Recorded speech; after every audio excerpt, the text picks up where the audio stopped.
Hello, good morning.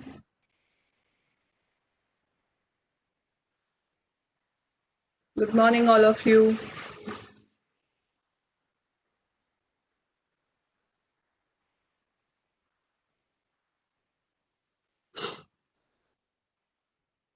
I hope the sessions are helping you a lot.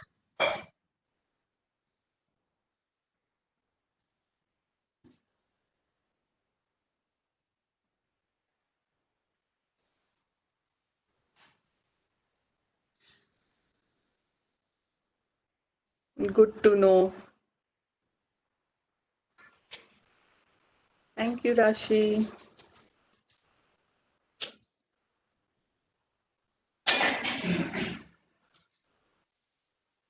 I'm good, all of you. So, today we are going to discuss thoughts. Thank you so much. Good, keep up the spirit. I'm sure all of you are going to pass the exam. Just don't get frightened and study well. You're already studying great. Just keep up the spirit, okay? Don't lose like okay how I'm going to do. Don't be afraid. Everything is going to go fine. Okay, great. So we will just start today with thoughts. Again, is a very important subject for all of you. So let's focus on thoughts, and then we'll also take some questions on logical reasoning. Okay. It's good to know all of you from all of you that the sessions are helpful to all of you and it's really making a difference to you. Thank you for the feedback. Now we're going to take thoughts. So again, it's going to be a quick revision. Okay, so wherever you have doubts with reference to thoughts, just feel free to raise it so that we can take it while I'm helping you on that. So thought is what? It is a French word and it means wrong. Okay, so the word thought is derived from the Latin word tortum that simply states thought means wrong. So now the question is whether every wrong or wrongful act is thought. The answer is no. Just that it is wrong, that doesn't mean it is thought. So a tort is a civil wrong as opposed to criminal wrong. Now again, wrongs can be in the nature like a personal wrong or a private wrong or a public wrong. Now what is private and public? Private means it is affecting an individual or a group of individual. Okay. Public means it is a wrong for a public as such. So if for example if you enter into my property, so that is a problem to me, right? It is a wrong on your part, but this affecting only me, so it is a private wrong. That is what is called as a private wrong. Public wrong means which is creating an issue to public at large, so that is called as public wrong. So who gets affected is the person, whether it is a private or it is a public wrong. So public violation of public law hence amount to offenses against the state. So we will see now what are the definitions which are given under of tort. So if you see Salmon's definition, it says civil wrong for which the remedy is a common law action for unliquidated damages, which is not exclusively the breach of contract or the breach of trust or other merely equitable obligation. Okay, so this is the definitions. There are various definitions by which tort is defined. But what are the important elements of tort from these definitions if you see? So the definition has got the important aspects or elements of tort are that tort is a species of civil wrong. Okay, as and every civil wrong is not tort. So the two important thing which you have to remember is it is a species of civil injury as opposed to a criminal wrong, and every civil wrong is not a tort. So just because you say oh this is wrong, That doesn't mean it is a tort. So we are going to now see further what is the general conditions of liability for a tort. So just a moment now.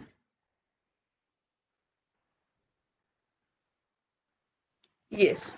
So whether is there any fixed catalog of what all can be torts? The answer is no fixed catalog. So certain situations, now these are very general situations which occur almost every time, and that's why they have been codified as torts. And obviously they will continue to be so in the absence of any statutory repeal. If the statute says no, this is no more a tort, then it's a different story. However, certain like defamation, what we have seen, trespassing, these are the torts which will be considered as torts forever. We'll see what is defamation, what is trespassing again. But again, if you have to refer, these are the torts which are considered as wrongs. That this is a wrong. Now, what is a liability and when does torts occur? So, the important thing is there is a wrongful act.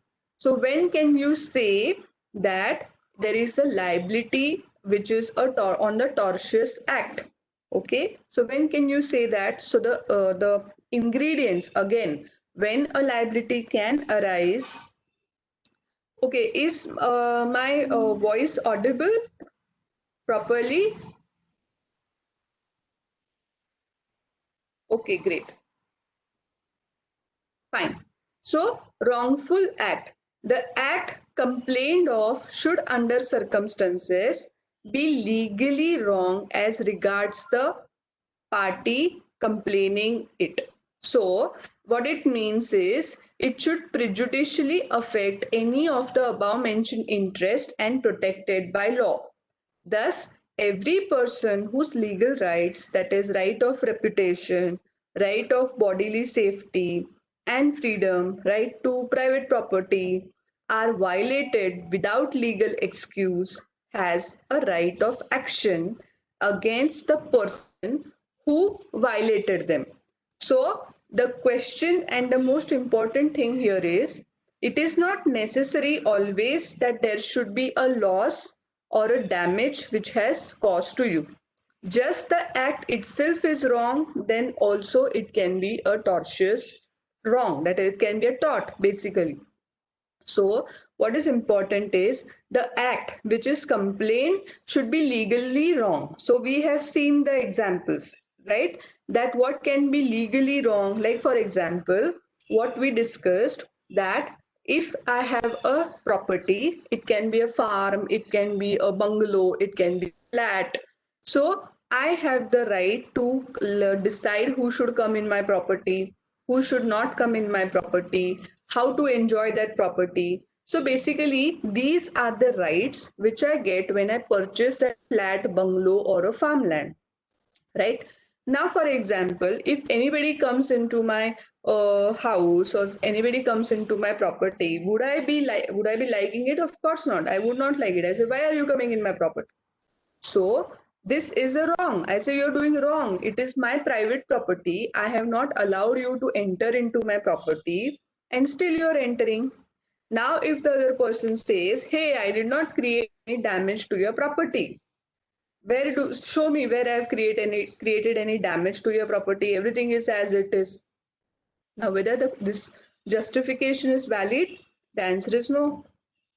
It is not a valid justification because it is my right to govern who should come into my property or not. So here, what is the important thing is, yes, it is wrongful on the part of the other person to enter into my property without any consent given by me. Now, for example, if your maid comes into your property and you have given her the keys, that is different, right? You have given her the access to come into your property. But if there are other persons whom are coming in your property, that is a wrong. They are not authorized to come into your property without your consent. So this is a wrongful act. Now, here what is important, whether such loss results from such violation or not. So whether they create any damage or not is not important. the act or the action that they come into your property without your consent or without any authorization itself is a wrongful act. So I hope you get this, that but this should be a legally legal wrong, in the sense, for example, I don't like you planting some trees.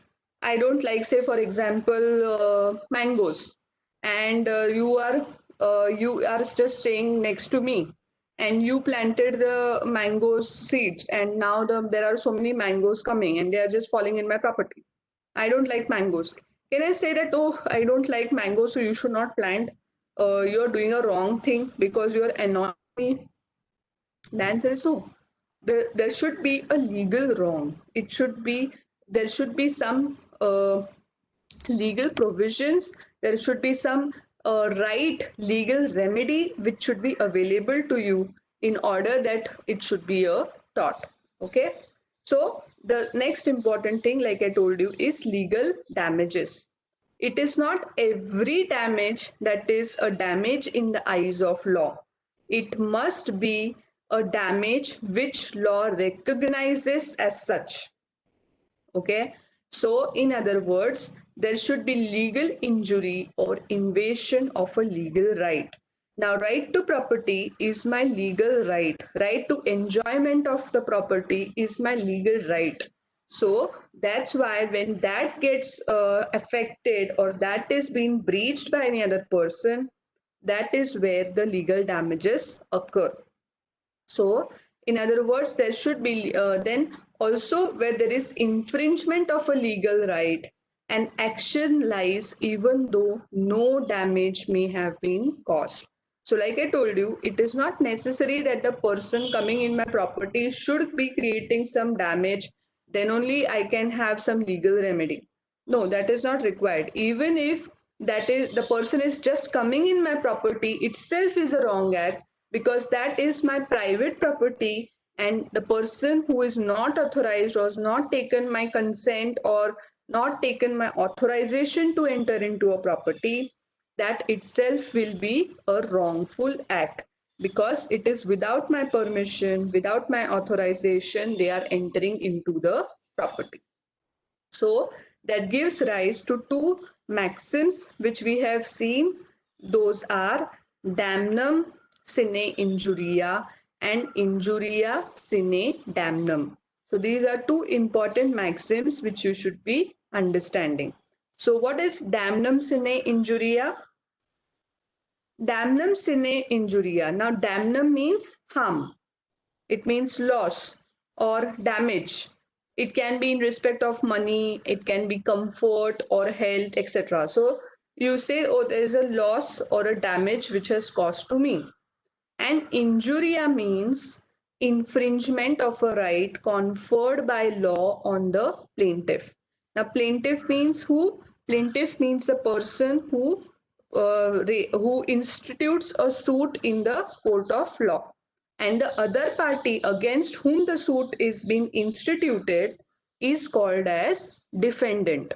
Okay, so plaintiff means the person, I'll repeat again, plaintiff means the person who institutes the suit in the court of law, and against whom the suit has been raised is called as the defendant, because he has to defend it, that whether that person who has raised or instituted a suit, whether what he is telling is should be agreeable to the court or not. So he has to defend himself in the court of law, that what he has to say when the plaintiff is saying you have caused damage to my property. So the maxim means injuria means infringement of a right conferred by law on the plaintiff.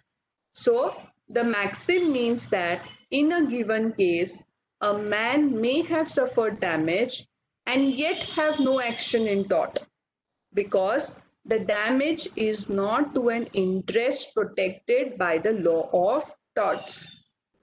So here, therefore, causing damage, however substantial, to another person is not actionable in law unless there is also a violation of a legal right of the plaintiff. I just now explained what is plaintiff. Plaintiff means the person who has instituted a suit in the court of law. He has put a case on in a normal or a layman's language, what we call, he has put a case on other person. Okay, but the rights word as he has instituted a suit in the court of law. So this is now what we are trying to understand here. Infringement is to breach. So basically, for example, I have got a trademark. You have copied my trademark. Now what you have done is you have infringed my right. Means the right which is exclusive to me, you have deliberately not allowing or copying my trademark, so you're infringing my right. So what is important here? Okay guys, we can concentrate on what we are studying now. What we are going to do later, we can decide it so that you don't lose your focus. So, therefore, causing damage, however substantial, to another person is not actionable in law unless there is also violation of a legal right of the plaintiff. So, like I told you, I just don't like some flowers, and that person next to me has planted some flowers which I don't like, and there is a aroma of that flowers which I hate. So I say, oh, it is a wrong. I don't like that flowers, and that person has planted those flowers. So obviously that is not something. So I would say, oh, it's damaging me because I can't concentrate in my studies because of that flowers aroma or scent which is coming. I can't concentrate. It's causing damage to me.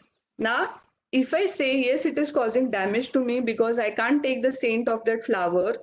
Now, you can I say, oh, it is legal? There is a legal remedy. Do you think there would be a legal remedy to that?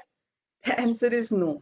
So, what is important over here is that the maxim means that in a given case, a man may have suffered damage and yet have no action in tort. So, damage has occurred. I'm suffering damage. I don't like the scent of the flowers. But is there a legal remedy? No, there is no legal remedy, and therefore there cannot be any action in tort. So, what is important over here is causing damage, however substantial, to the another person is not actionable in law unless there is also violation of legal right of the plaintiff. So there must be a legal right which I have. Then only if that gets infringed, or if that is being breached by other person, then I can have an action in tort. So that is what damnum sine injuria means. And injuria sine damnum, now what does this mean? It means injury without damage.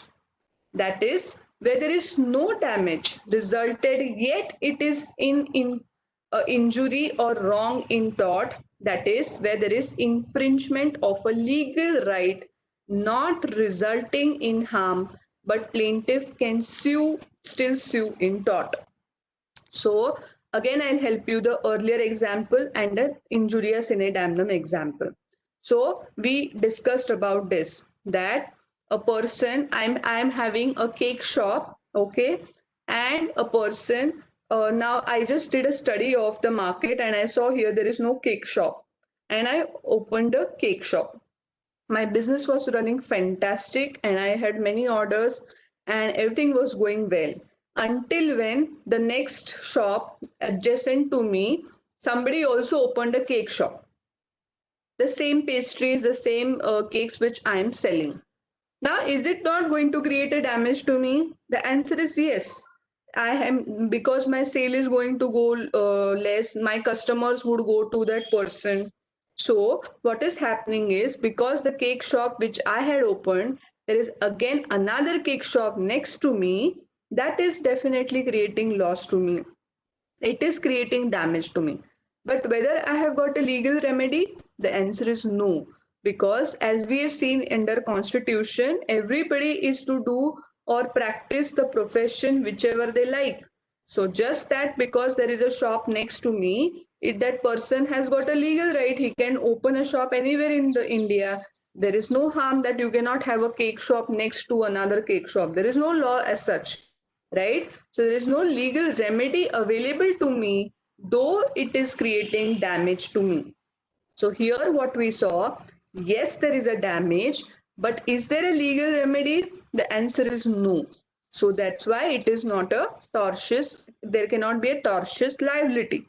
Now the another example which I gave you is, I enjoy a property, I have a farmland, and I have built a great farmhouse, and somebody, just people enter into that farmhouse without my permission. Now they just roam here and there in the farm and they just go away.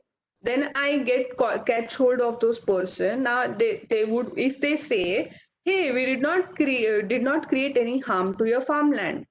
So now whether that, though did not create any damage to my farmland, but do I have a legal remedy? The answer is yes. The injury need not create any damage is what we are trying to understand, because I have got a legal right to enjoy the property which I own, enjoy the property which I possess, and decide who should be entering into my property. So that's why what is it here which we are trying to understand, where there is no damage resulted, yet it is an injury or wrong in tort. That is where there is infringement of a legal right, not resulting in harm, but plaintiff can still sue in tort. So now you get it. The first example of the cake shop, I suffered damages, but there is no legal remedy available because the Indian Constitution allows any party to have any shop or anywhere in India. So that's why, even though I'm suffering losses, there is no legal remedy available to me. So damage is caused, but no legal remedy.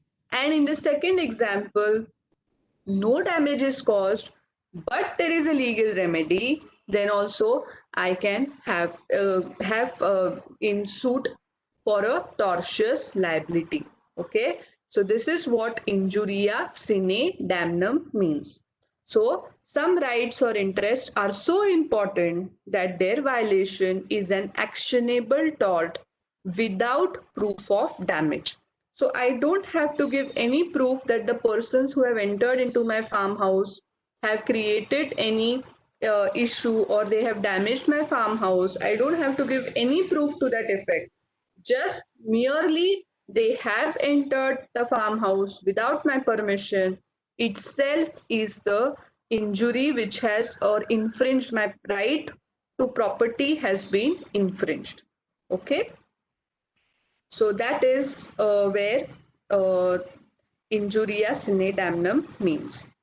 So what we see is the legal remedy. The third condition of liability for a tort is a legal remedy. This means that to constitute a tort, the wrongful act must come under the law. The main remedy for tort is an action for unliquidated damages, although some other remedies, example injunction, may be obtained in addition to damages, or self-restitution may be claimed in an action for detention of a chattel. So basically, this is, we have understood now what is legal remedy, what is injuria sine damnum. Now we are going to go to mens rea.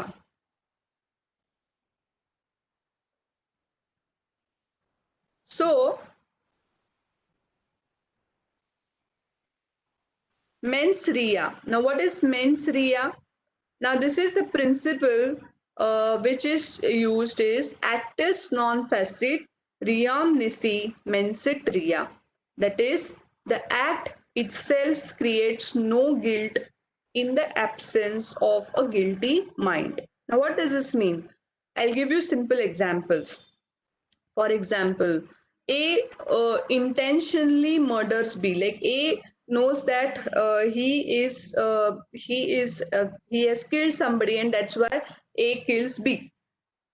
Now he knows that A is intentionally killing B. Okay, and in another example, for example, A is doing a rifle shooting practice and he is having a rifle by which he is doing practice sessions, and accidentally he kills B. He did not intend to kill B, but while he was practicing or he was firing, there was a misfire and that killed B, who was standing apart. So, what is important here is, in the first example, there was an intention of the other person to kill Mr. B. And in the second example, it was not intention of the person to kill B. And that is what this maxim says, that an act itself creates no guilt in the absence of guilty mind. So, just in the second example, Mr. A killed B accidentally. What? Whether he intended to kill Mr. B? The answer is no. He did not intend to kill Mr. B. He accidentally killed Mr. B. So, what is important? The act itself creates no guilt in the absence of guilty mind. So, there should be a guilty mind. Now, what is guilty mind? Guilty mind means you know something what you're doing is not right. It is illegal or it is unlawful or so on. You know that this is not the right thing to do, like killing somebody or any robbery or dacoity or any such thing, or physical assault. You know that this is not what you're supposed to do as a good citizen of India, but despite that you go ahead and do it, then that is called as a guilty mind. So a guilty mind is very important generally, but we'll see what happens in tort and crime.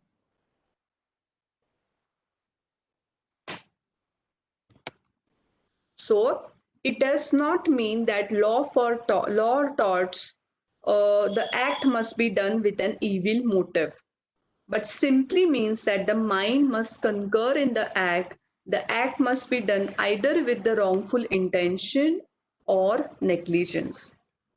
However, the case of absolute or strict liability are exceptions to this principle. So, what we have seen here is, what is the difference between tort and crime? Because in criminal activities, mens rea is a very important ingredient or a feature. Now, in tort, infringement of private or civil rights of individual, objective is to recompensate the plaintiff for the loss suffered.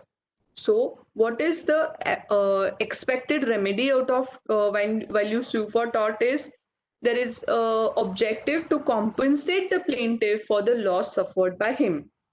So it can be a suit for defamation. What do you expect? That the person should pay for it, right? So in case of a trespassing, what do you expect? That the person should not enter into your premises anymore, and whatever, if at all he has caused any damage, that damage should be made good to him. In case of crime, what do you expect? Breach of public rights which affect the whole community. Objective is to punish the accused if convicted. So, what you expect in the crimes actions, criminal actions is, now for example, A rapes B. So you don't expect, right, that that person should pay something to the person. It is not what your expectation is. What you expect, that the person should be behind the bar, he should be punished, he should be imprisoned, he should go to jail. So that is what you expect in case of criminal activities. It is not what you expect, that the person should pay the other person or pay the damages. So what we call damages is generally in the contractual term is that the person should pay for something for the damage which the other person has suffered. So this is the difference between tort and crime. And tort and breach of contract, again, breach of duty which is fixed by law, and damages are generally unliquidated and are determined by the court. Breach of duty which is fixed by contracting parties, and damages are fixed according to the contract. So whatever contract you have agreed and executed, the damages will be as per what is mentioned in the contract or as per the sections in the Indian Contract Act. Now, what are the kind of tortious liability? So this is again very important. Strict or absolute liability vicarious liability, and what we are going to discuss is vicarious liability of the state. Now, in some torts, the defendant is liable even though the harm to the plaintiff occurred without intention. Now, what we have seen in mens rea, that there should be a guilty mind, but what we are trying to understand over here is the defendant is liable even though the harm to the plaintiff occurred without intention or negligence on the part of defendant. So even though you wanted to do, or you purposefully did it, or you intend to do, is not relevant. If some things like this, which is referred in the strict or absolute liability, even if it is without knowledge, even it is without due to negligence, that oh, I didn't know about it but it just happened, then also you are going to have an strict or absolute liability. So here, in cases of strict or absolute liability, the intention is not important. And even if you claim, oh, I didn't know about it, it is accidentally which slipped. The gas, for example, accidentally slipped. So that is no excuse, because it is a strict or absolute liability. So, in other words, the defendant is held liable without fault. So, what we are going to see are the examples of strict or absolute liability.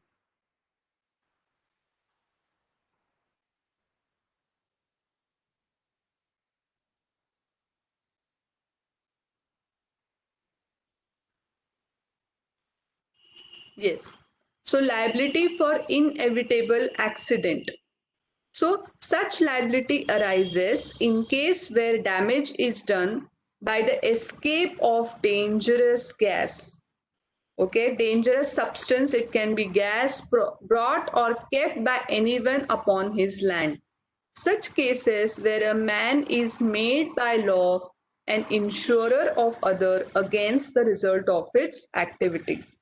And liability for inevitable mistake, where the cases where a person interferes with the property or reputation of another.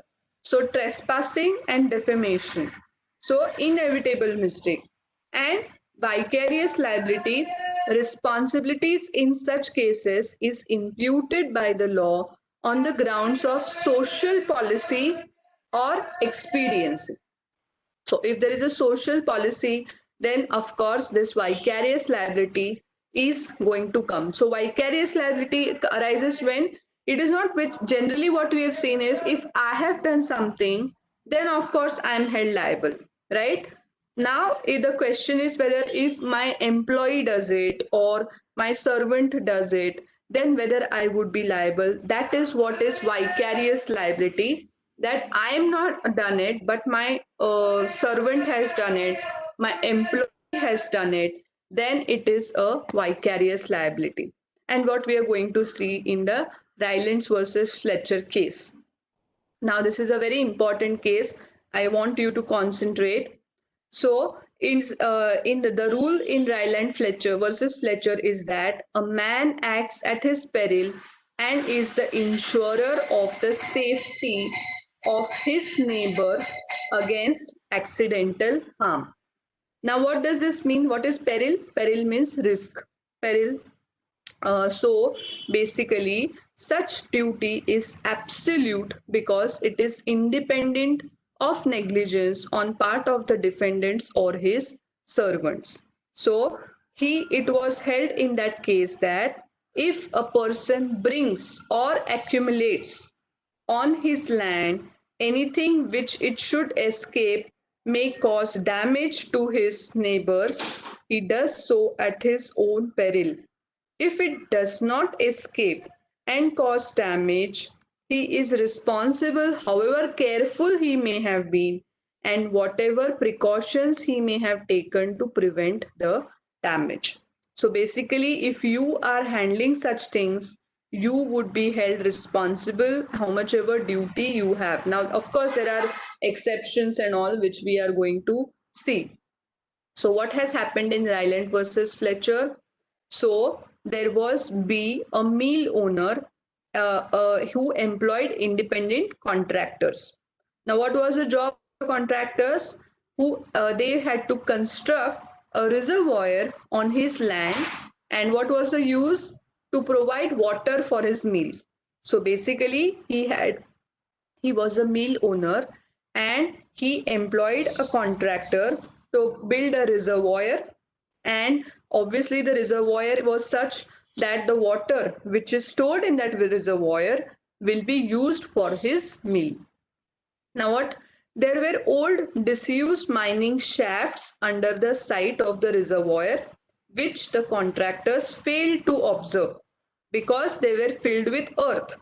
So these mining shafts were there in the reservoir, which obviously the contractor did not see that, oh, there were mining shafts and it was filled with mud, or there was all mud over that shaft. So the contractors therefore did not block them. When the water was filled in the reservoir, it burst through the shafts and flooded the plaintiff's coal mine. So there was a coal mine adjacent to that mill owner, and because that water burst, it went into the coal mines on the adjoining land. So it was found as a fact that B did not know of the shaft. Now he said, B pleaded, who was the mill owner, he said, oh, I don't know that there were shafts. I had given this job to the independent contractor. So I was not aware that there are shafts here. And and I had not been negligent about it, though through the independent contractor had been, B was held liable. So in this case, even though he had appointed a contractor and his contractor failed to do it, but it was held B was still liable. So, what Blackburn Justice observed, we think that the true rule of law is that the person who, for his own purposes, brings on his land and collects, that the rule of law is that the person and collects and keeps there anything likely to do mischief, if it escapes, must keep it at his peril. Peril means risk, and if he does not do so, is prima facie answerable for all the damages, which is the natural consequences of its escape. So here, what we are trying to see, that it was not his mistake, but because of the contractor also he was held liable, because he was the owner of that mill and he had employed that. So later in the cases, again, Reed versus Lyon, it has been explained that two conditions are necessary in order to apply the rule in Ryland versus Fletcher. Now, what is this? Escape from a place of which defendant has occupation or over which he has control to a place which is outside his occupation or control, or something likely to do mischief, it is escapes, and non-natural use of land. So what is a natural use of land?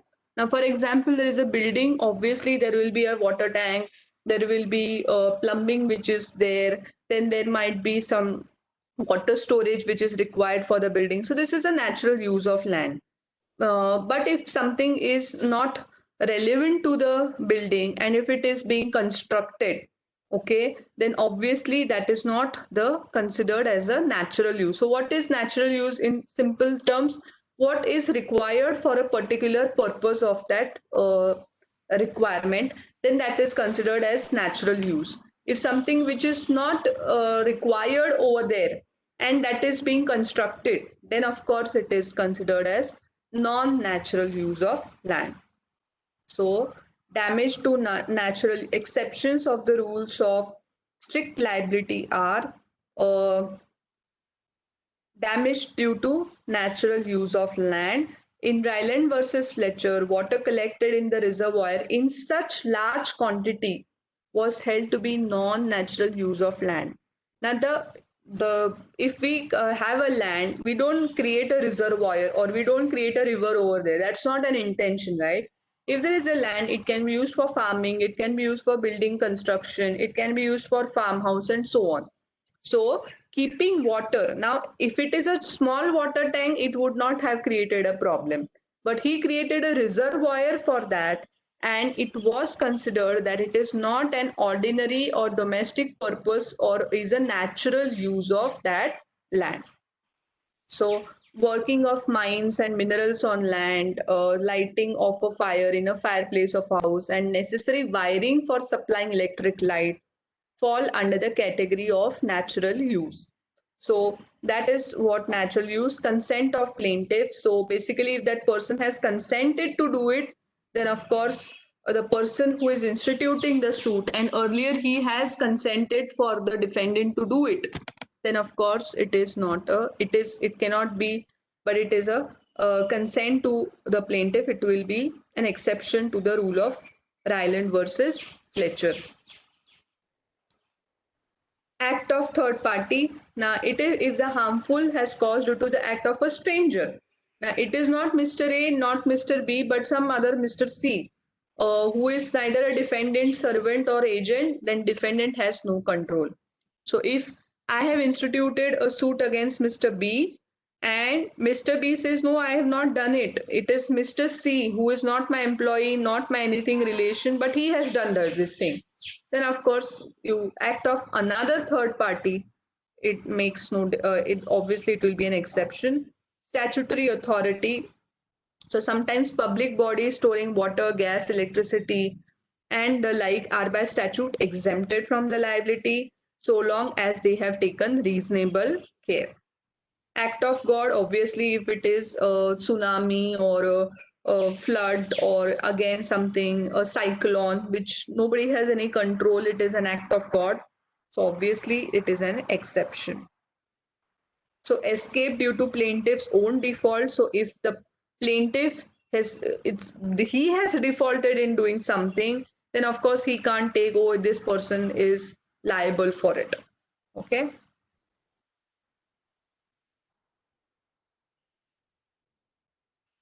No, I have taken consent to plaintiff. I guess you were not attentive. Is that so? Consent, again, consent means what? I've accepted, okay, you can do this. Now that in this earlier case, if the Mr. A had said, okay, I'm fine if you build a reservoir over here. Now that is consent. He has given consent to build a reservoir and that has created. So then he cannot say that, oh, how can you build a reservoir? Okay. Applicability of the rule in Ryland versus Fletcher in case of enterprises engaged in hazardous or inherently dangerous industry. Now, I'm sure you must all have heard about the Bhopal gas tragedy or the recent issue which we had got, right? So, what is now there are some industries which are inherently dangerous, like ammunition or if anything related to chemicals which can burst out or if just they escape. Now, something research like we have been a lot of debate now in case of the Wuhan lab, if you must have heard about. Now, I'm not saying exactly it is, but I'm talking about such examples that if such things get out, then it is going to create a havoc. So that is what inherently dangerous industry, yeah, nuclear reactors and so on. So basically, where inherently it is dangerous. We all know that if a slightest mistake can create a havoc or it can lead to deaths of many people or public and so on. So the Supreme Court has discussed the applicability of the rule of Rylands versus Fletcher in the case of MC Mehta versus Union of India in 1987. So while determining the principles on which the liability of an enterprise is engaged in a hazardous or inherently dangerous industry depended if an accident occurred in such industry. So what happens in such industries if there is an accident? So we have to evolve new principle, lays down new norms which would adequately deal with the new problems which arise in a highly industrialist economy. We cannot allow our judicial thinking to be constricted by reference to the law as it prevails in England, for the matter of that in any other foreign country. So basically what is this is just as we all know, most of our laws are being borrowed from the British laws. or the laws which are prevalent in England. So whether can you always apply those examples or not is what is being discussed over here. So, on the question of nature of liability for a hazardous enterprise, the court, while noting that the above rule as developed in England recognizes certain limitations and responsibilities, recorded its final views as follows.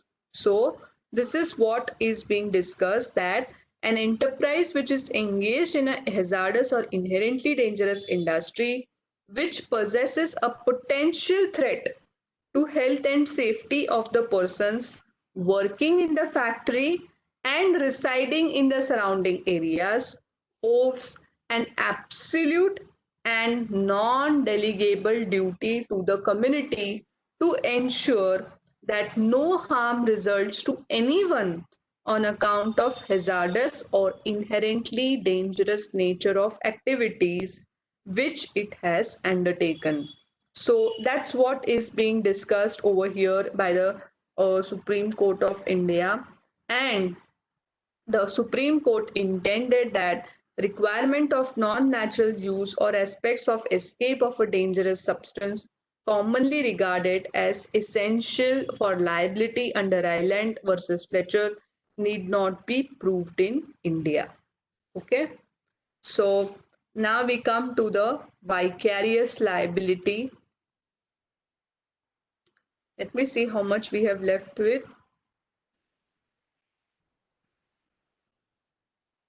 Okay.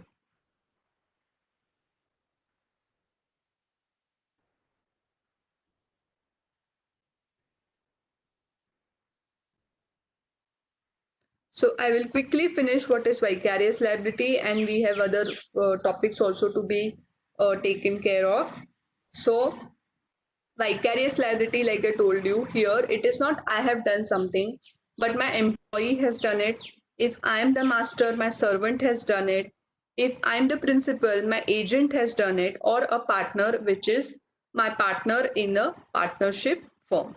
So normally the tortfeasor is liable for his tort. Like I told you, if I have done something, then I am responsible.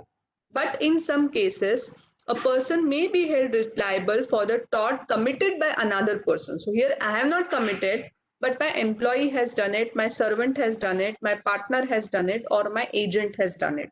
So even if they have done it, I would be held responsible. So qui facit per alium per se. So he who acts through another is acting himself. So when I am acting through my employee, the liability remains with me. It doesn't make that the employee is on his own. So principal and agent, he who acts through another is acting himself. So when I'm saying he is my agent, so he is actually representing my interest. He is representing me. So that the act of agent is the act of principal. So just because he is doing doesn't mean it is his act. It is he is doing it for my benefit, myself. So when an agent commits a tort in the ordinary course of his duty, the principal is liable for the same. So I can't say, oh, he has done it, it's not me, because I'm, even though he is an agent, he is acting on my behalf. He is representing my interest, so I am held liable. Partners for the torts committed by the partners in the ordinary course of business of firm, all other partners are liable to the same extent as the guilty partner. Master and servant, same. A master is liable for the tort committed by his servant while acting in the course of his employment. An employer and independent contractor. Now it is to be remembered that an employer is vicariously liable for the torts of his servants committed in the course of employment, but he is not liable for the torts for those who are his independent contractors. So when there is an independent contractor, there is no control of this person over that person, then maybe he is not liable for the torts. And where employer is liable for the acts of independent contractor, the employer is not liable merely because an independent contractor commits a tort. The employer is liable only if he himself deemed to have committed a tort. So when it can happen, when he authorizes the person to do it in torts of strict liability and negligence independent contractor. And when employer is not liable for the acts of an independent contractor, the employer is not liable for an tort of an independent contractor if he has taken care in the appointment of contractor. Basically, if he says that you're on your own, I'm not responsible, and then of employers of independent contractors are liable for collateral negligence though, and liability of servants, what we have already seen. Vicarious liability of the state is what you can again go on your own, what is was in England and all. Now we'll go to specific torts or wrongs to personal safety and freedom. So we are going to understand what is battery. So any direct application of force to the person of another individual without his consent or lawful justification is a wrong or battery. Now, to constitute a tort of battery, therefore, what are the two important things? There should be a use of force, okay? And it can be very trivial. So if I just slap you, it need not be like you've fallen because of the slap or it's badly hit you, but it is without your consent and without any lawful justification. So because if I slap somebody, okay, it is without any lawful justification and without the consent of that, then it is a battery.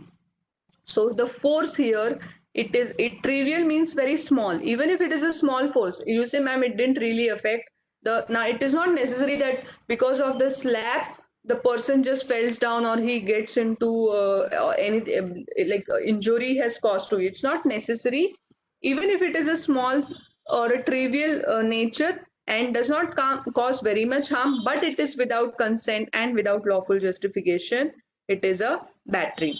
So thus even to touch a person in anger or without lawful justification is battery. So like I told you, if somebody slaps, yes, it is a battery. Assault is an act of defendant which directly causes the plaintiff immediately to apprehend a contact with his person. Now, what is the difference between assault and battery? So, when a defendant by his act creates an apprehension means what? There is a fear. It might not be there is actually a touch involved, but it is an apprehension. Now, if I do this, and if now it's an online class, so nobody is going to make any difference. But if I do this, it would create an apprehension, right? Oh, she's beating, or she might beat. So that is an apprehension or fear. Now, I actually did not beat, but that is an apprehension which is created by my action that I'm going to beat you. So, this is very important to apprehend a contact with his person. So, thus, when a defendant by his act creates an apprehension of fear in the mind of the plaintiff that he is going to commit battery. Now, if you might get a feeling that I am going to beat you. So it is a fear in your mind by my action that I am going to commit battery, that is, I'm going to beat you. The tort of assault is committed. So there is an assault. So law of assault is substantially the same as that of battery, except that apprehension of contact and not the contact itself has to be established. So in case of battery, what we saw, there is a force which is involved. But in case of assault, it need not, the important ingredient is not that whether I actually beat you. The important ingredient is whether did you fear by my action that I might cause a battery to you. That is more important. So to point a loaded gun at the plaintiff, so here you would say, oh, I have not killed that person. But no, just because you're pointing a gun, that is creating a fear in the mind of the person that you might create a harm. You create or not is not important. Even if it creates a fear in the mind of the person that the other person is going to damage or create a harm to the person or the property, assault is created. So I hope you get the difference between battery and assault. Bodily harm, I guess easy to understand, a willful act or defendant calculated to cause physical harm to the plaintiff. In fact, causing physical harm to him is a tort. False imprisonment consists in the imposition of total restraint some period. So if somebody locks a person in a house or in a meeting room or in a factory, and it can be treated as false imprisonment because you are restricting the movement of the other person, and which is not a lawful, and there is no lawful justification. Now if the person is being taken by the police in the custody and put it under lockup, then there might be a law, if there is a lawful justification to it, then that is a fair thing, then it is not a false imprisonment. But if there is no there is no justification that why this person, you're taking the independence of that other person, you're not allowing him to go anywhere, then of course it is a false imprisonment. What is malicious prosecution? The essential elements of this tort are: there must be a prosecution of the plaintiff by the defendant. So there must be a prosecution, there must be a want of reasonable and probable cause for that prosecution, and the defendant must have acted maliciously. Now this is a very important. Malice means, like I told you, there is a motive, or a motive that the other person should be caused harm. Okay, so it is a motive that other person should be caused harm is called as a malice. It's malicious act, what we say. It is with an intention to cause that other person a harm. It is done with an intention that other person should be caused harm. Whether he has done it or not is a different thing. Whether I know that a person has done it or not, it doesn't matter. I want that person to be punished, irrespective of whether he has done it or not. So the defendant must have suffered damages as the result of prosecution, and the prosecution must have terminated in favor of the plaintiff. So these are the essential ingredients of malicious prosecution. Nervous shock. This is a comparative new origin, recent origin. It provides a relief when a person may get physical injury, but not an impact by a stick, bullet, or sword, but merely by the nervous shock. So basically it is a mental trauma, you can say a mental shock, or which, but what is important, it should cause some injury or illness, then only you can have it as a tortious liability can arise. Defamation, I guess it's very famous. Defamation is an attack on the reputation of the person. It means that something is said or done by a person which affects the reputation of another. It is defined as defamation is the publication of a statement which tends to lower a person in the estimation of a right-thinking members of society generally. So when we say that the person is being accused, now it is not important whether that person has really done it, that is not being proved yet, but it creates a damage in the reputation of that person. There is an attack. So there are two types of defamation. One is libel and one is slander. Now what is libel? It is a representation made in some permanent form. It can be words, it can be pictures, caricatures, cinema, films, effigy, statue, and recorded words. And in cinema, both obviously we see there is a photography as well as speech which is involved. And slander is the publication of a defamatory statement in transient form. Basically, it's not being recorded, or it's not with something which can be for a long time.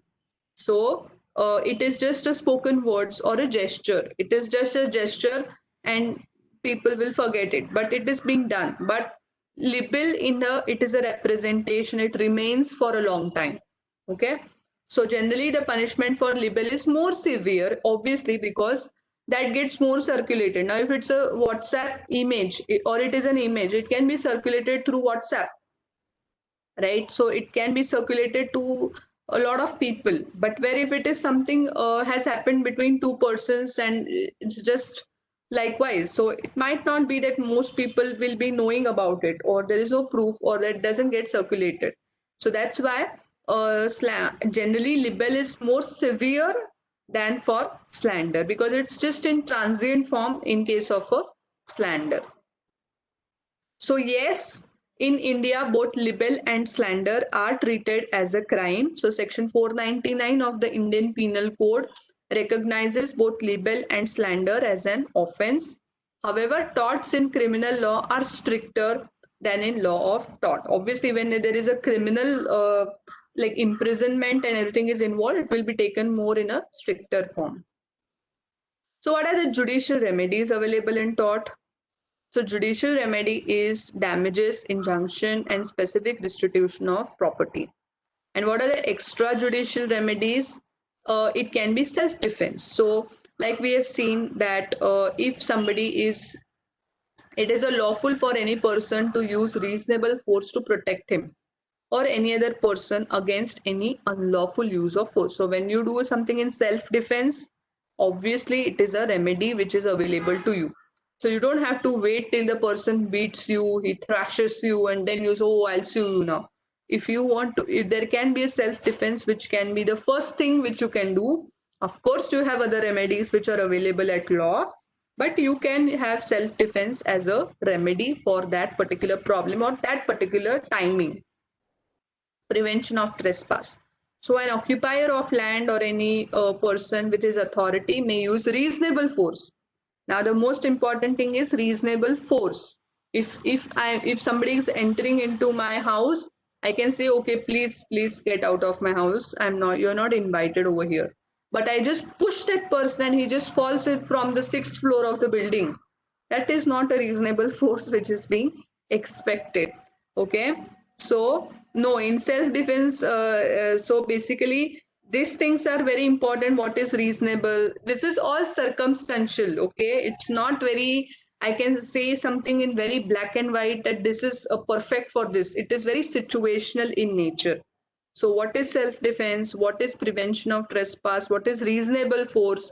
That reasonable word is can differ from situation to situation, from fact to fact. Re-entry of land. A person wrongfully dispossessed of land may take repossession of the land if he can do so in a peaceful and reasonable manner. So everywhere you see the word used is reasonable. So what is reasonable will obviously be dependent on the facts of each case. You can't say this is reasonable at this moment and this is unreasonable for this moment. It cannot be generalized because it will be always dependent on what the situation is. Recaption of goods. It is neither a crime nor a tort for a person entitled to possession of a chattel to take it either peacefully or use reasonable force. Abatement of nuisance.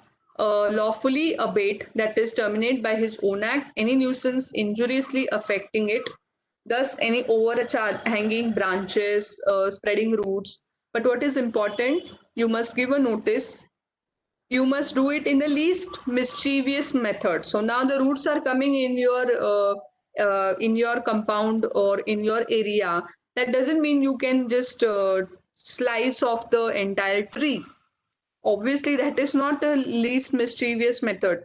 The least mischievous method would be just take care or cut the roots which are coming in your area. But if you cut the plant entirely, that is not what is called as least mischievous method. Avoiding unnecessary damage. So in cutting the roots, if you just happen to create a damage to the car which is parked, then of course that is not the valid thing to do. Distress, damage, feasant. So an occupier may lawfully seize any chattel or chattel which are unlawful on his hand, doing damage there, and detain them until compensation is paid. So if there is sheep which is coming in your farm and that sheep has eaten all the crop, you can take the damage which is being caused by the sheep and then only you can release the sheep. That is possible. So by this we end the tort. So any doubt so far? I guess what I will do is I will also quickly finish the CS regulations as well. We have time. and then we can take tomorrow the next chapter. Okay, does that make sense?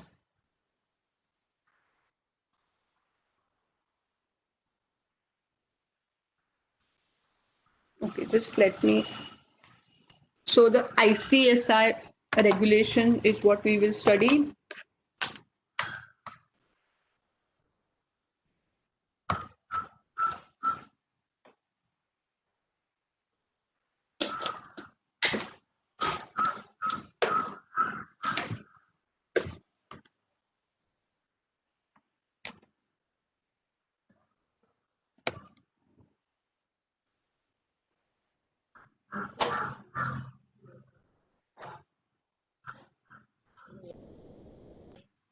Okay, so ICSI regulations we will study today. I guess we can finish that today. Uh, so Institute of Company Secretaries of India. I guess everybody knows now what is ICSI, since you have um, you would be the ICSI student and member, I'm sure. So it is only recognized professional body in India. It regulates who? The company secretary's profession. It is a premier national professional body set up under the Act of Parliament. So if where are the company secretaries governed? The company secretaries are governed under the Company Secretaries Act 1980. ICSI functions under the jurisdiction of the MCA, that is the Ministry of Corporate Affairs. Ministry of Corporate Affairs comes under the Government of India. The institute provides education top quality to the students of CS course and best quality set standards to CS members.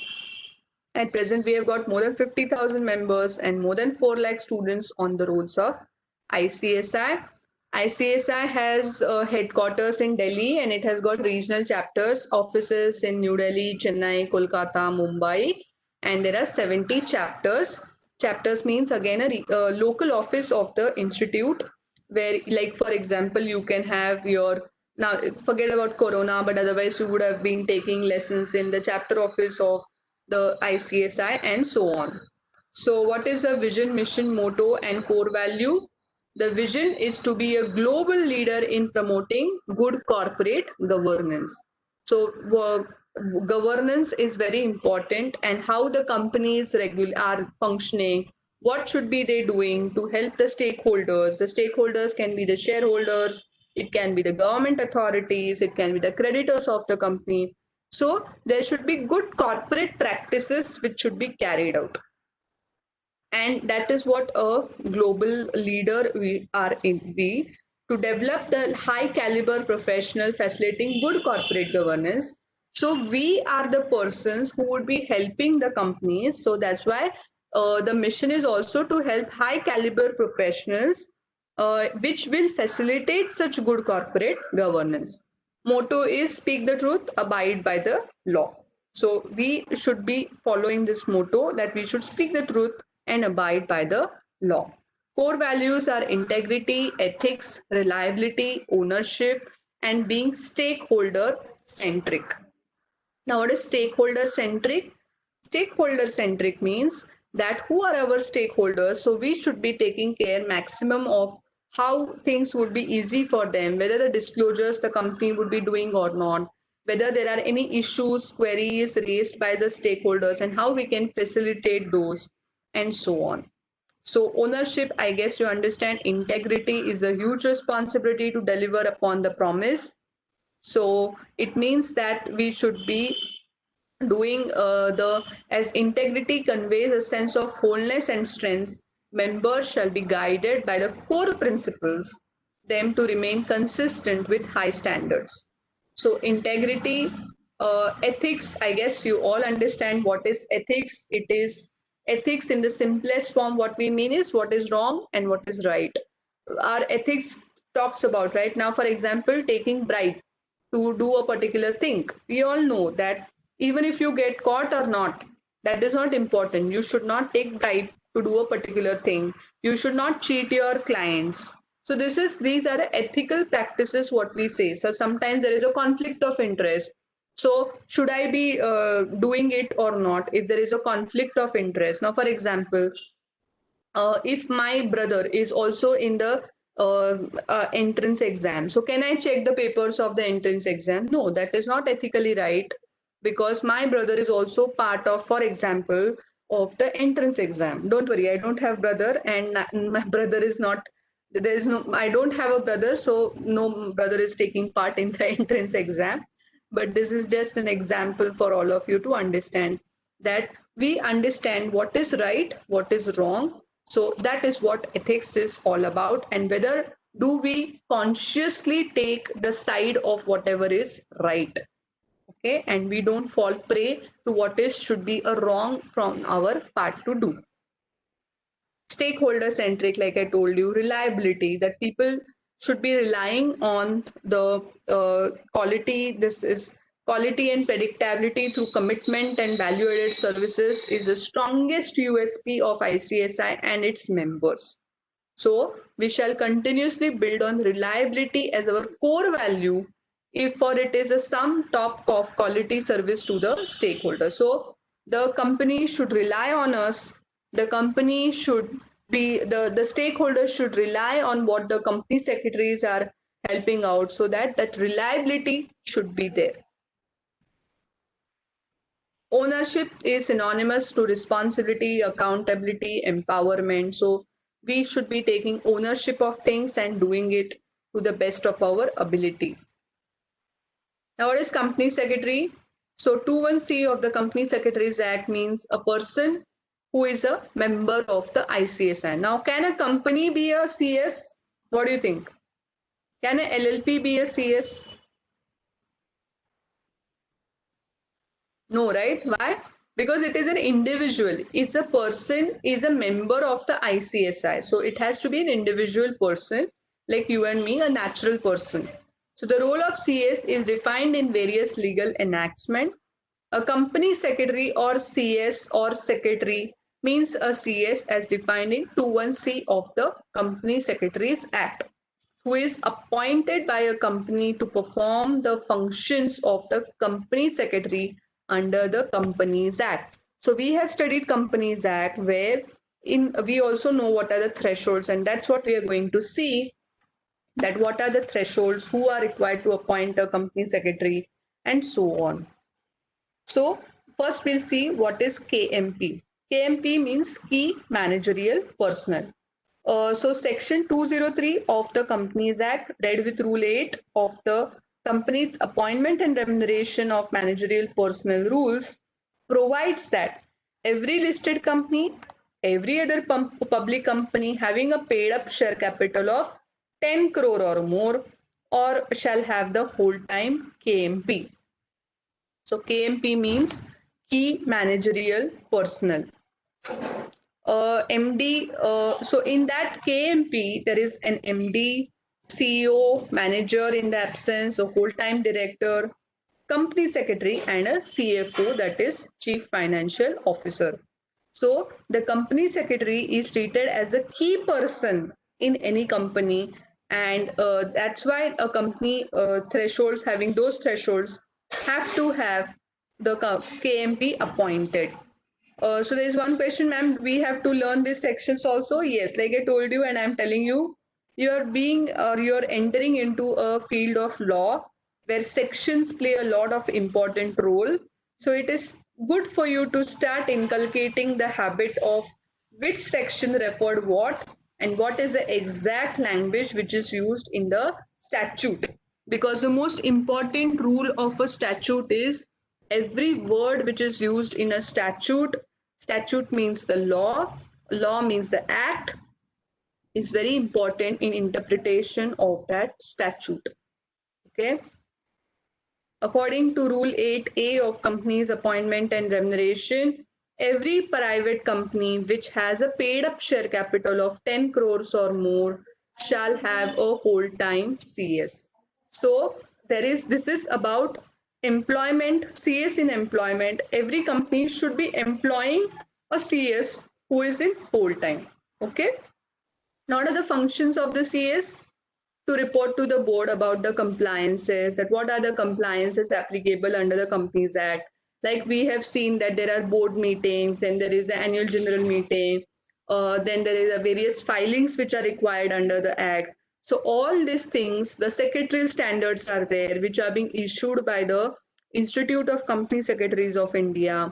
So basically, all this is the function of the company secretary to help and facilitate in discharging all these duties which are applicable and what is the law and what the company is required to comply with. So functions and duties to facilitate convening the meeting of the board. So whether it is a committee meeting like a CSR committee meeting or a general meeting, all this the company secretary should help and maintain the minutes. What are the minutes? Minutes are the what has happened in that meeting when you record that. Okay, a summary. It is a summary that what happened in this meeting, who were present, what did this person say, what did this person mention, what are the resolutions passed. So that contains the minutes of meeting. So that has to be maintained. Then the board's approval, wherever the act requires that there should be a board approval or there should be a general meeting approval of shareholders or the government approval is required in such certain cases. So all these things, approvals has to be sought to represent before various regulators. So regulators means the government authority. So it can be MCA, that is the Ministry of Corporate Affairs. It can be the SEBI, that is the Securities Exchange Board of India, or it can be any other IRDA, insurance regulatory, or likewise, basically any authority or any regulator and other authorities in connection with discharge of duties to assist the board in conduct the affairs of the company, to assist and advise in good corporate governance, and to discharge the duties as specified in the Act. Now, who is company? Now, there is a question, ma'am, what is the difference between full-time CS and practicing CS? So, like I told you, in company secretaries, you can be a person who is into employment or you can be a practicing company secretary. Now, when I'm being appointed in a company as a KMP or a company secretary, like we saw for a private company, I become the company secretary in full-time employment. And there is a difference between a CS in practice, means that practicing CS in general are not affiliated to only one company. They can help many other companies in complying the act, and they are deemed to be practice is what we have seen and what we understand as per section 220 as per section 2225 of the Companies Act 2013 and 22 of the Companies Secretaries Act 1980. A member of the institute shall be deemed to be in practice when individually, so it can be an individual or there are multiple CS who has formed partners and they are partners in a CS firm. So one or more institute members of the institute in practice or in partnership with the members of such other recognized professions as may be prescribed, he in consideration of remuneration received or received to be engages himself in practice. So basically he practices means he performs the or provides services to various companies or perform services related to incorporation or amalgamation, reconstruction, advisory. So he is authorized representative with respect to filing. So he helps the many other companies in filing, registering, representing, attesting, verifying documents. So basically he is not in employment. There is no employer-employee relationship between the companies which that person is advising. So I hope you get this. In employment, there is an employer-employee relationship with the company and the thresholds which have been prescribed. Those companies are required to appoint a company secretary who is obviously the member of the Institute of Company Secretaries of India. And there is another class which is a company secretary in practice, meaning those are advising, they are helping in incorporation, those are not employed with any other company, though those are advising various companies. Okay. No, there is a question, can CS be both? No, the person cannot be in employment as well as in practice. That is not allowed. Okay. So he can be an advisor, issuing certificates, holding himself out to be, hey, I'm a PCS. It's what in normal, ordinary language we say, I'm a PCS means what? If somebody says I'm a PCS means he is a practicing company secretary.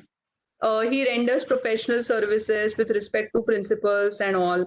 He represents before these bodies, that is NCLT, that is IRDA, like I told you, RERA, or stock exchanges, that he represents the client, okay, in front of the NCLT. So, for example, if I'm a PCS, I am representing my client in front of the NCLT, right? So that is what he can represent before RBI, SEBI, IRDA, RERA, and SC. ACS means Associate Company Secretary, and FCS means Fellow Company Secretary. So both are members. So after 5 years, you can apply for a fellow membership. And till that time, your ACS, that is Associate Company Secretary.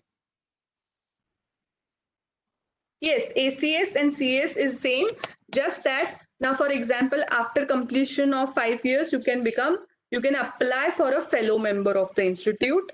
That's the difference. But all are CS in for sure. Now, corporate governance services. Okay, NCLAT means National Company Law Appellate Tribunal. So that is what NCLAT means. And NCLT means National Company Law Tribunal.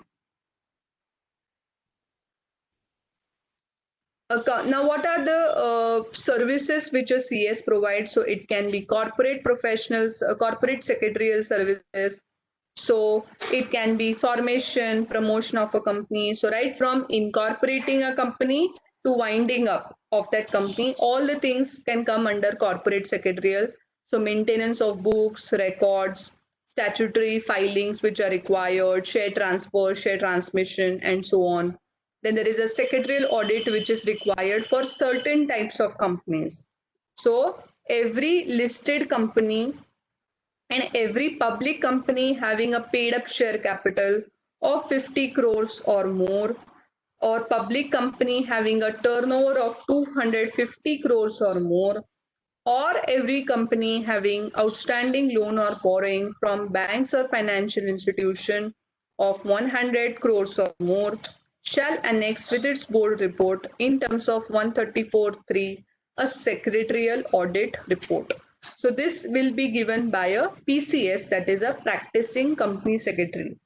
So this is audit report. The company secretary will audit the books of the which are being maintained, the records which are being maintained, whether they are complying the listing regulation, whether they are complying the applicable laws, whether they are complying with the Companies Act, and accordingly he will give a report which is to be presented and attached to the board, and of course attached to the financial statements and attached to the board's report of the company. So, what are the areas in which a company secretary generally can practice? If you see, all these are the areas, or in employment, he can be helpful in all these areas. So, SEBI Act, SCRA, insolvency is there, FEMA is there, foreign exchange management. So, whenever there is a foreign exchange laws, consumer protection laws, depository, environment, labor, cooperative society, merger and amalgamation, foreign collaboration, setting up of subsidiaries, competition law, RERA, IPR, arbitration, drafting of legal documents. So these are the areas which generally a CS can practice, or if he's in employment, he can help in these areas, because that's what you are going to be having knowledge of. So these are the areas where on behalf of the company you can represent trademark, then special SEZ, tax authorities, arbitration conciliation. Then in case of financial market services, advisor, consultant, loans related anything, listing regulations, private placement, buyback, raising of funds, takeover code. So basically, if you see, these are the areas where a PCS generally can help or advise. Securities compliance with certification services, finance and accounting, budgetary control, secretary to audit committee, taxation services. So some CS practice in GST, some practice in customs laws, then some are helping in tax matters, international trade and WTO services, management services, or some are into legal structuring. They help into business policies of a particular company. They act as an HR. They act as a HR head. So some CS are also, if you see, they are CS plus HR head plus legal head. So all these things can be possible. Information technology, cyber laws, statutory records. All these are the areas where the CS generally can do and practice. Okay, so I guess by this we come to the end of this session. We have left 2 minutes. If you have any doubts in what we have studied today, I'm happy to take it. Okay, thank you. Okay, what else?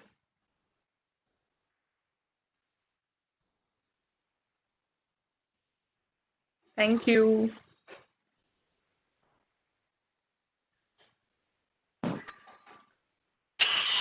Okay, which one? There is one question, which one is better, CS or PCS? So it is not like one is better and one is not. It all depends upon what you would like to, practice. You would like to be in employment or you would like to be in practice. All areas are great. Even if practicing CS is a great field, and even if you are in employment, there are so many CS who are in employment and doing great. So it's all up to you what you would like to do. Okay. Thank you. Glad to know that the session was helpful. Thank you.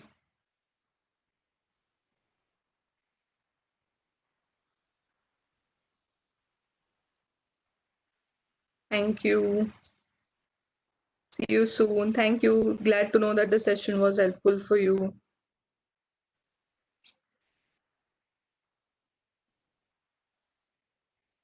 Thank you. Okay, so tomorrow we will take another chapters. Mostly we'll be starting with company law and we'll also take the remaining parts of logical reasoning. Okay, so do come prepared so that it will be easy for you to understand when I'm explaining. Okay, so we'll end the session. Thank you for your time and wish you good luck and keep on the studying. Okay, so see you tomorrow. Bye bye. Take care.